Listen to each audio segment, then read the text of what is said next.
Hello everybody. Today our lesson is going to be about adding fractions with unlike denominators. So our objective for today is for you to be able to identify the unlike denominators and to know the process for area model. So area model is what we are going to use when we have unlike denominators. So first of all, let's talk about what it means when we hear the word unlike. So we know that we just got done working with like denominators, and that meant that they were the same. So unlike means that our denominators are different.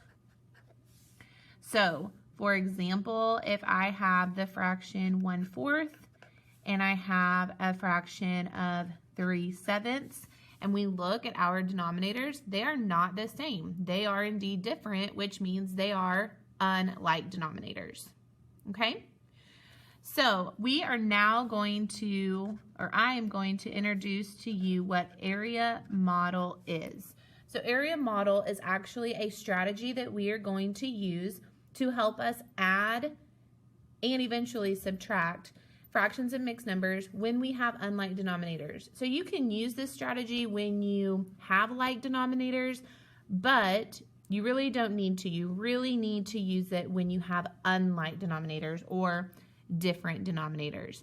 So I want to walk through a problem with you, and then we'll talk about the steps of area model. Okay, so we're going to actually use our example fractions up here.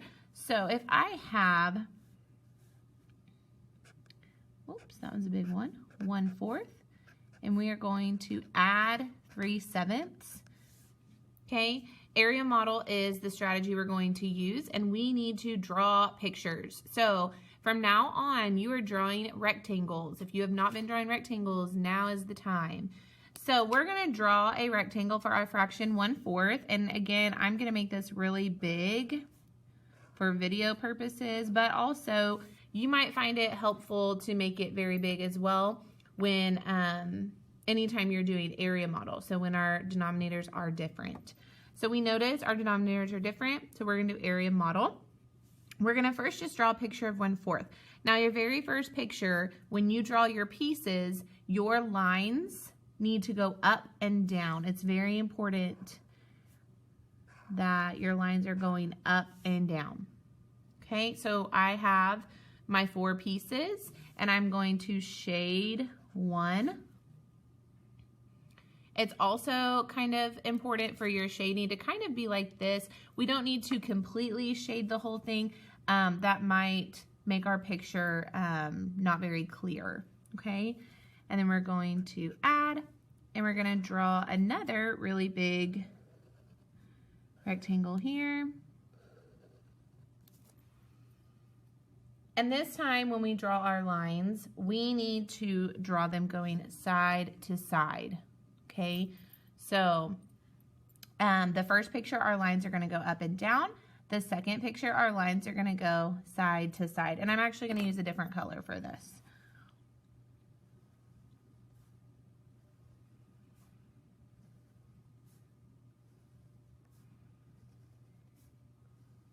Okay, so now I have my 7 pieces, and I'm going to go ahead and shade 3 of them.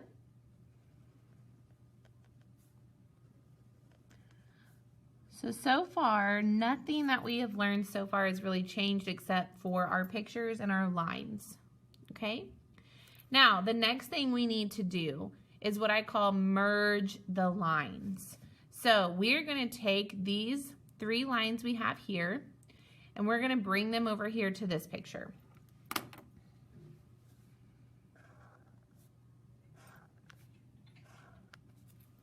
And then we're going to do the same thing with these purple lines. We're going to shift them over to our first picture.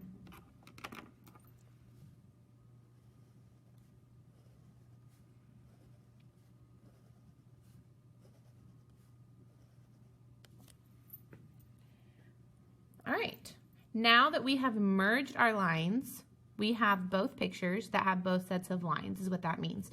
So we have the black lines here and the purple. We have black lines here and the purple lines, okay? So now what we need to do is put our equal to sign And I'm going to put it there, but because I'm running out of space, I'm actually going to draw it down here. So I'm going to put an arrow so I know my answer one is right down here. I'm going to draw my answer picture. I'm going to put my same lines in here. I'm going to put my 3 black lines in here. And then I'm going to put in my purple lines.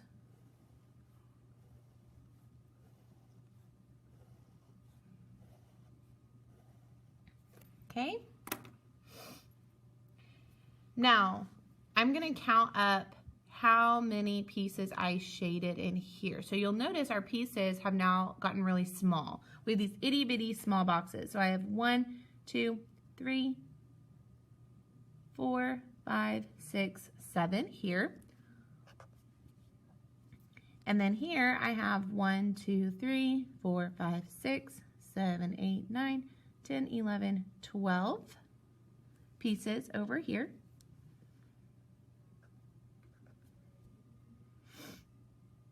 So I need to shade 7 plus 12, which means 7 plus 12 is 19. So I need to shade 19 pieces over here.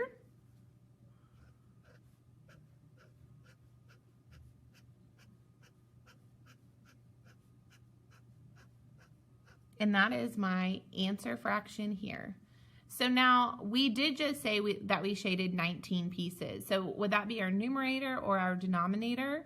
Well, when we have pieces and they're shaded, that is always our numerator. So 19 is going to go on top. But now we need to count how many total pieces do we have so we can figure out our denominator. Okay, and we know this is a fraction because this is not completely shaded. So we know we're only going to have a fraction up here. So I can start here because I know that was 19, 20, 21, 22, 23, 24, 25, 26, 27, and 28. So my fraction or my answer is 19/28. So let's kind of review the steps that we took for area model. So step 1 is we drew our picture for each fraction.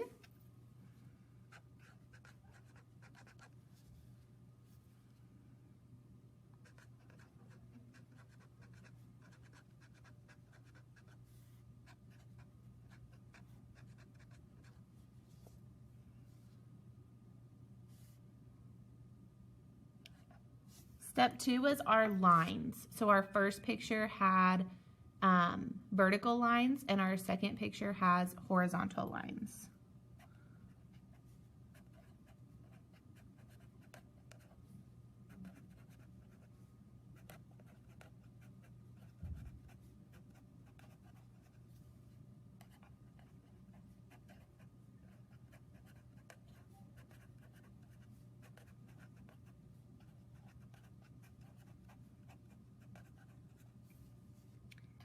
Then our third step is what we call merge the lines. So we did go ahead and shade first as we drew our picture, right? We drew our lines and then we shaded. So I'm going to put shade and then we merged our lines. So shade pictures. I'll put number 4 is to merge the lines. And again, that's when we did the black lines over here and the purple lines over here. Then we just counted how many were shaded, right?